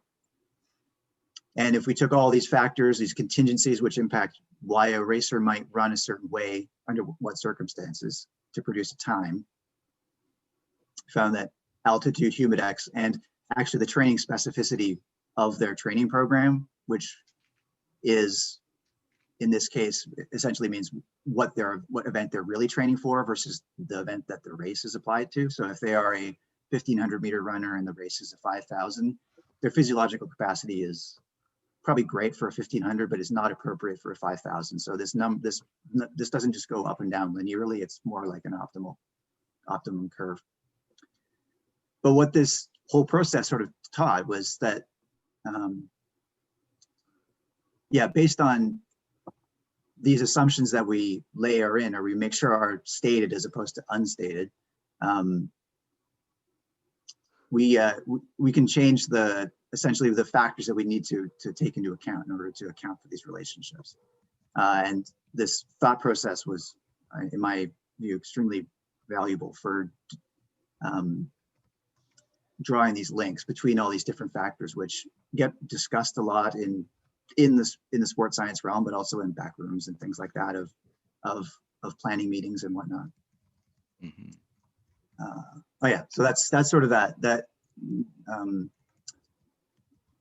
So yeah, thanks for letting me to present that. And if there's any questions or anything on those particular sort of implementations of this, I'm all ears. This is sort of a process we've been just embarking on. Yeah, definitely very new. Thanks, Ryan. I think that was pretty illuminating. Does anyone have any questions or comments about Ryan's talk here specifically, and then we'll go back to the broader set of questions that Oliver posed. Oh, looks great. Ryan, what does blue versus red mean? Oh, color code on those. Yeah, that's from Daggett. So these, I think the blue ones are like they're observed variables, and then the red ones are variables you would need to condition on. So everything is observed. Is that right? Well, so everything has a way of being measured potentially.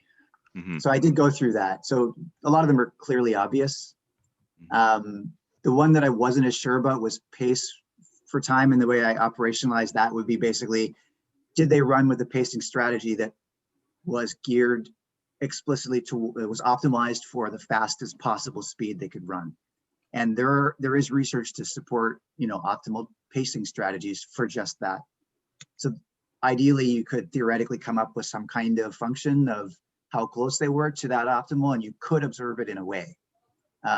In reality, that's probably not done very much, and I might say that's unobserved. And that actually does change it so that, yeah, race priority as opposed to, it actually added baseline capacity and race priority versus some other things come up if you make pace for time unobserved or observed. But all these other elements can be observed, like the strength of the opposition could be quantified, event depth quantified, the physiology, the environment, those are all easily quantified. The aspects inside the dotted line for the IR are deterministic from the outcomes of the actual model itself. Like it's just a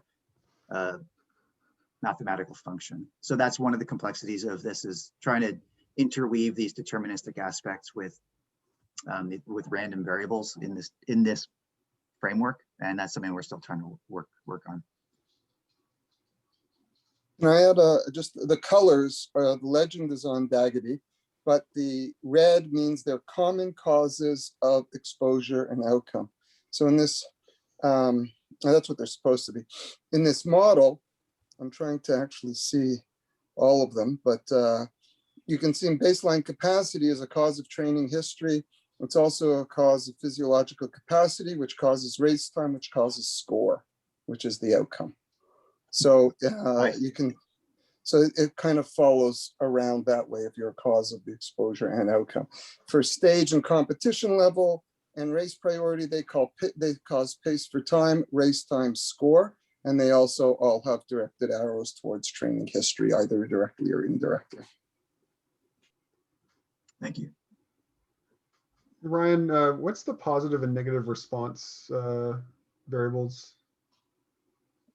Those are how the individual responds to training, the training response of the individual. So the training history doesn't just turn into these adaptations. There's individual rates and responses to training that aggregate into right. Rates. So it's like they're it's okay. So it's like the adaptive capacity of the individual, sort of.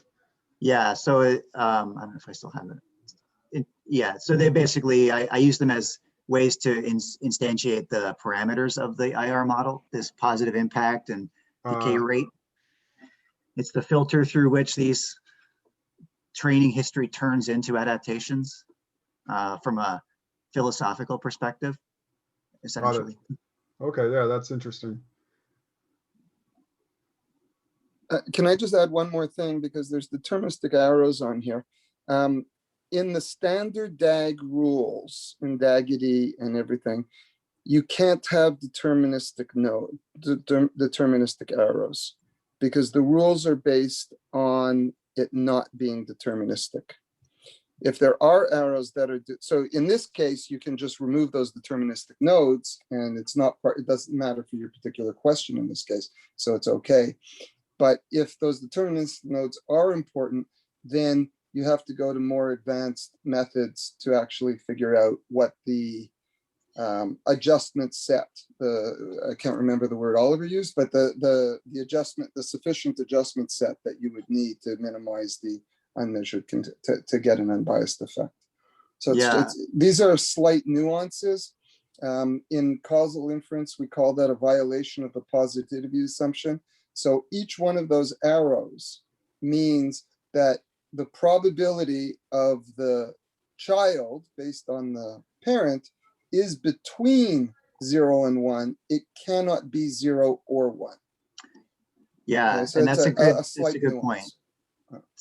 And so my question in response to that, and I was struggling with this conceptually, was just they're deterministic in terms of the model says, like, we've given these things names and there's parameters in the model, but from a perspective of them being constructs, maybe there's something else that impacts positive adaptations and negative adaptations in addition to training history and the training response of the individual. I don't necessarily know what it is, how close to 100 how close to 1 or 0 can you be probabilistically before it's a violation? Like philosophically, it's right at the edges, but practically speaking, maybe it might be like a gray area or inappropriate use of it. But if you just grant them to be constructs as opposed to deterministic.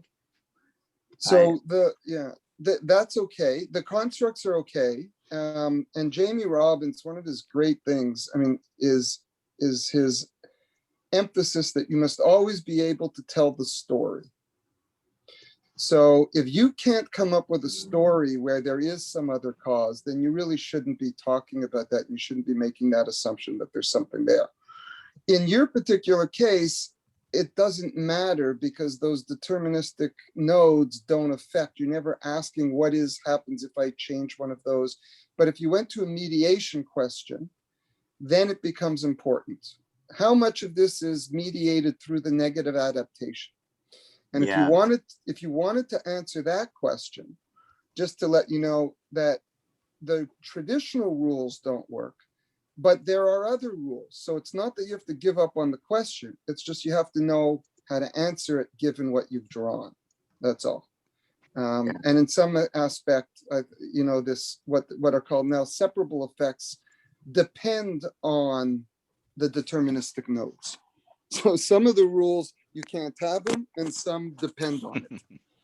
So that makes it nice because you can answer whichever questions you want. You just have to know which methods to use. Yeah. Part of the struggle was exactly why I went to this exercise of trying to quantify that or to characterize this causal sort of flow, irrespective of what might have caused physiological capacity right as you get onto the start line.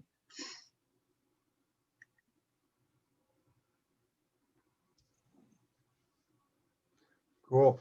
Okay. So, so do we think all the questions are always about effects of treatment or decision on outcomes? I mean, that's fine with me. Is that just that sort of? What alternatives would there be?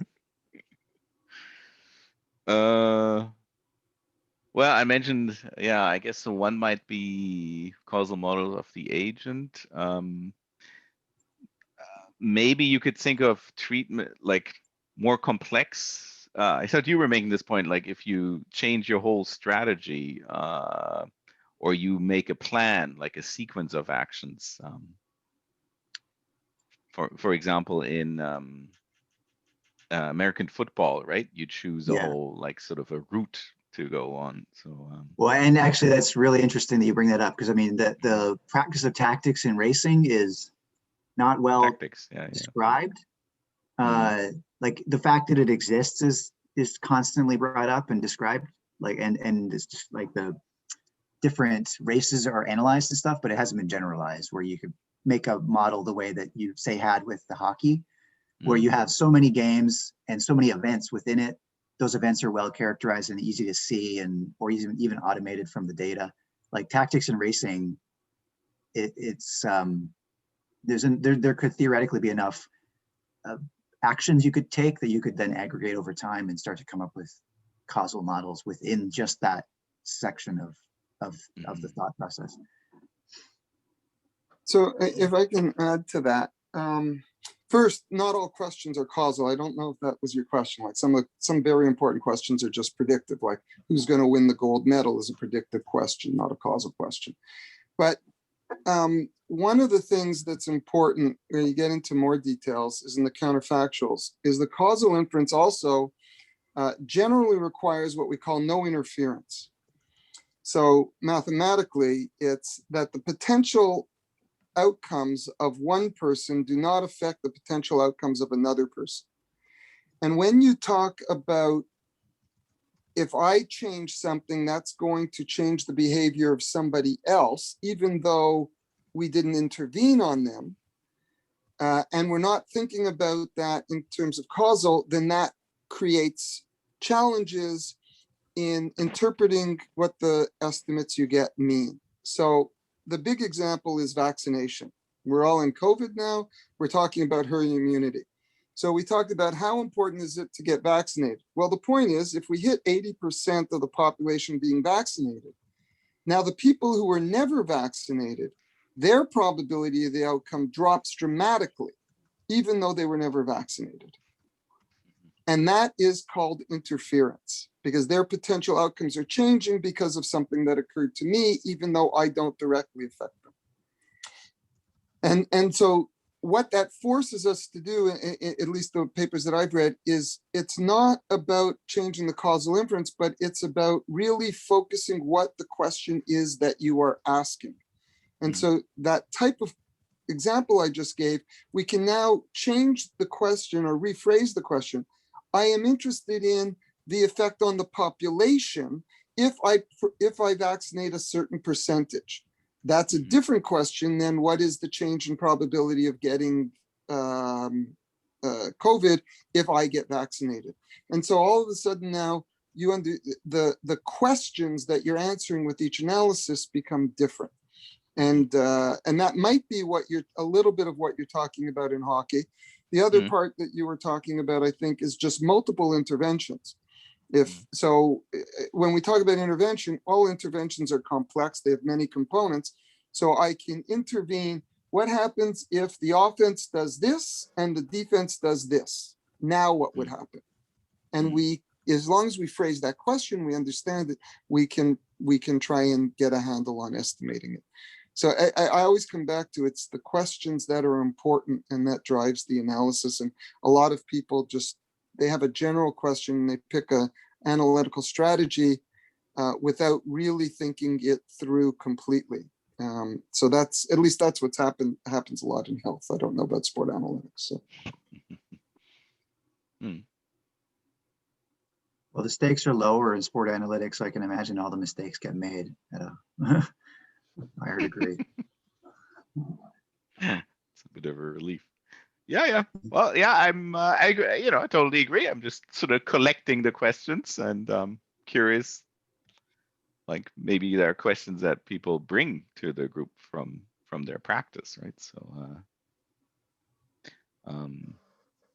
and what about unmeasured? You were at, you took some pains, Ryan, to emphasize that everything could be potentially measured. Do you worry about, maybe a common cause of physiological capacity and score that you haven't measured, and that might be interfering with your yeah, so I mean that is kind of what drove a lot of this process, and I added some of those things. Just strictly speaking, the idea that physiological capacity is going to be relative to the application, as opposed to just a number that goes up and gets better as it goes up, and that kind of is filtered through the lens of tactics and circumstance. And so that there's a bunch of these that I have put on there, but I'm sure there are other factors that are potentially impacting everything. Whether they directly impact like physiology I think maybe we at some point say that the impact is low enough that we are okay to not account for it. But no, I'm always worried about that sort of thing. That was sort of the genesis of this exercise.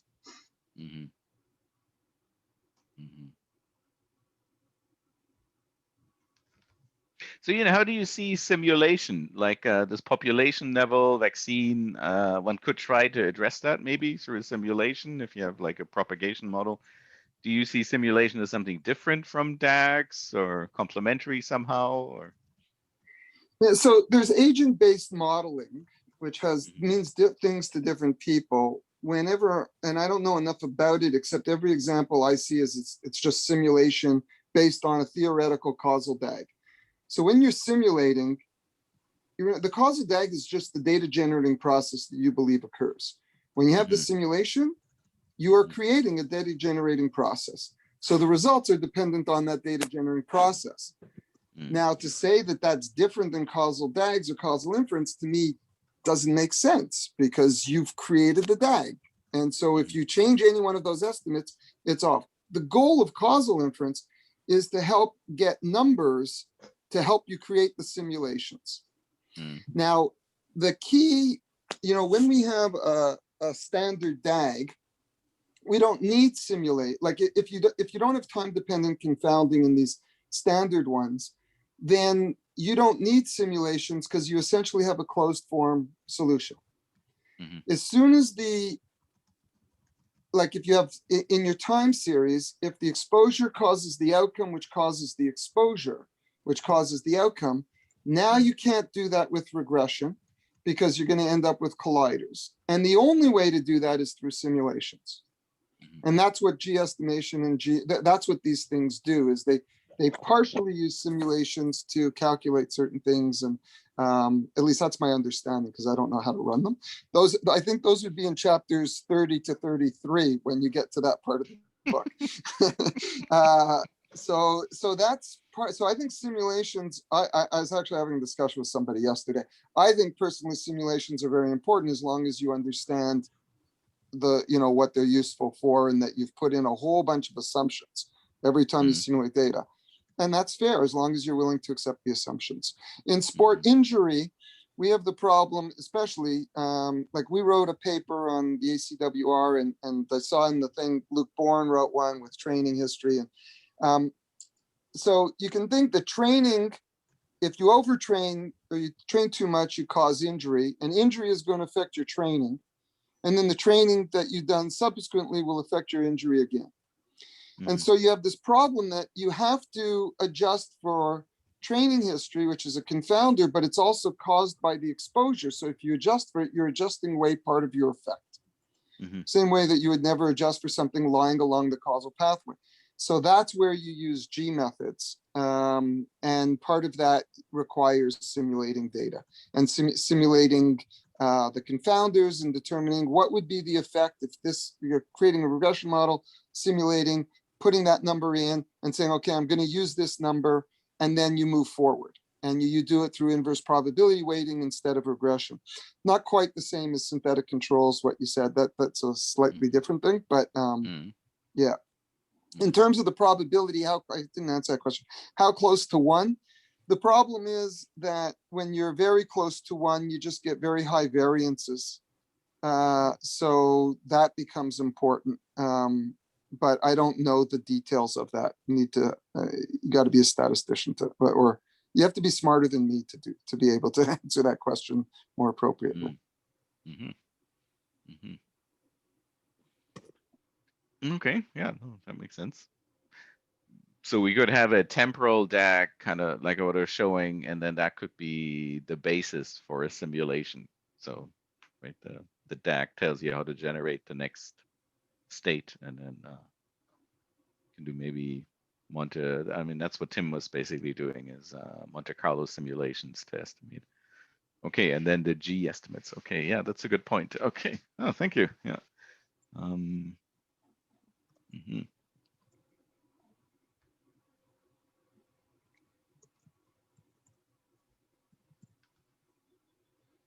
right, are we out of thoughts, questions, and comments then? I think it's probably a good time to stop. I'll just stop the recording. I want to thank Oliver very much for leading the session today, and welcome. Ryan, listening. Thanks for listening to me. Yeah, and Ryan, thanks for your piece as well. And hopefully everyone got something out of this. I'm certainly would welcome any feedback if you want to provide it to me by email or otherwise. Yeah, we'll see everyone in a couple of weeks. We have Jim Martin who will be speaking on track cycling. So we'll see everyone again. Take care all.